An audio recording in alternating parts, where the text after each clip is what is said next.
Sejarah awal kehidupan. Kerajaan Sriwijaya diperkirakan terletak di Palembang. Kerajaan ini berdiri pada abad ke-7 Masehi. Kerajaan Sriwijaya merupakan kerajaan maritim terbesar di Asia Tenggara. Pada masa itu, kerajaan Sriwijaya didirikan oleh Dapunta Hayasrijaya Nasa. Dapunta Hayasrijaya sendiri adalah putra dari Raja Santanu, pemerintah di Kerajaan Kalingga pada abad ke-7 Masehi, dan Dewi Badrawati. Informasi ini didasarkan pada prasasti kedukan bukit yang ditemukan di Palembang, Sumatera Selatan.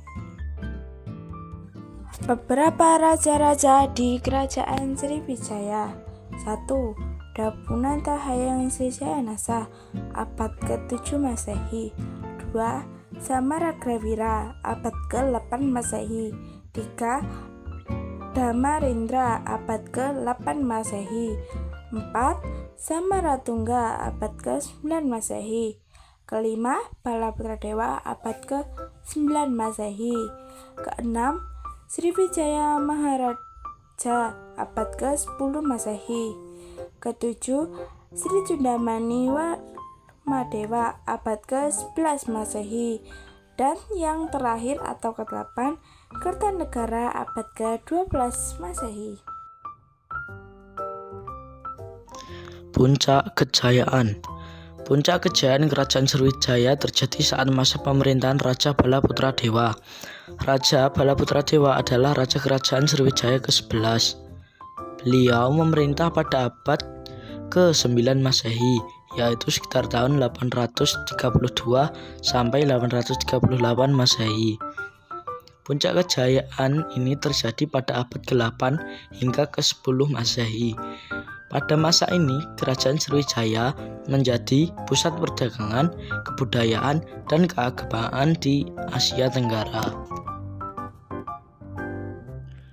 Inilah beberapa faktor yang mendukung kejayaan Kerajaan Sriwijaya, diantaranya letaknya strategis, menguasai jalur perdagangan maritim, memiliki angkatan laut yang modern, mampu menjaga keamanan laut di wilayah kekuasaannya.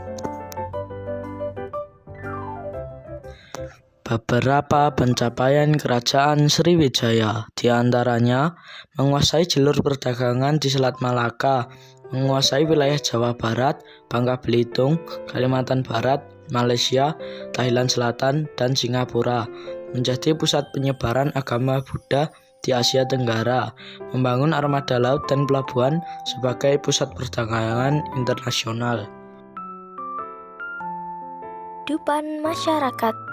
Rakyat pun hidup dengan makmur karena kerajaan mendapatkan banyak pemasukan dari pajak kapal-kapal yang melintas. Guna menjaga stabilitas kerajaan, dibangunlah armada laut yang kuat supaya dapat mengatasi gangguan di jalur pelayaran. Sriwijaya juga menjalin hubungan perdagangan dengan India, Tiongkok, dan bangsa-bangsa lainnya. Di bidang maritim, Kerajaan Sriwijaya mengalami kemajuan di bidang politik, ekonomi, dan agama. Pada bidang politik, Sriwijaya dianggap sebagai kerajaan nasional pertama karena wilayah kekuasaannya sangatlah luas. Raja Balaputradewa juga menjalin hubungan erat dengan Kerajaan Benggala yang kala itu dipimpin oleh Raja Dewa Paladewa, Raja Kerajaan Sriwijaya ke-9. Runtuhnya kerajaan. Kerajaan Sriwijaya mulai mengalami kemunduran sekitar abad ke-11. Berikut ini fakta yang menyebabkan runtuhnya Kerajaan Sriwijaya. Pertama, terdesak Kerajaan Thailand dan Singosari. Kedua, banyak raja-raja yang taklukan yang melepaskan diri. Ketiga, mendapat banyak serangan dari Kerajaan Kolamandala di India. Keempat, mengalami kemunduran ekonomi dan perdagangan karena bandar-bandar pentingnya melepaskan diri. Runtuhnya kerajaan. Kekalahan yang dialami Sriwijaya membuat perekonomian semakin melemah karena pedagang yang sering berjualan terus berkurang. Bukan hanya itu, kekuatan militer Sriwijaya ikut melemah, sehingga membuat beberapa daerah melepas diri dari Sriwijaya. Alhasil, kerajaan Sriwijaya runtuh pada abad ke-13. Inilah beberapa contoh peninggalan di Kerajaan Sriwijaya. Peninggalan Kerajaan Prasasti Kedukan Bukit adalah peninggalan Kerajaan Sriwijaya yang menceritakan tentang perjalanan Dabuntah yang pendiri kerajaan untuk mendirikan pemukiman baru di Kedukan Bukit.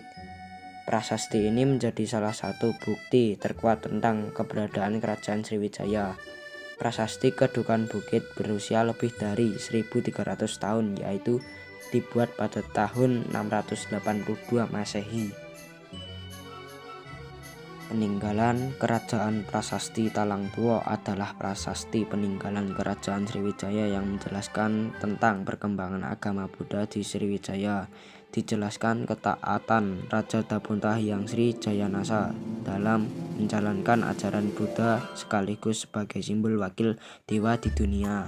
606 Saka atau 684 Masehi.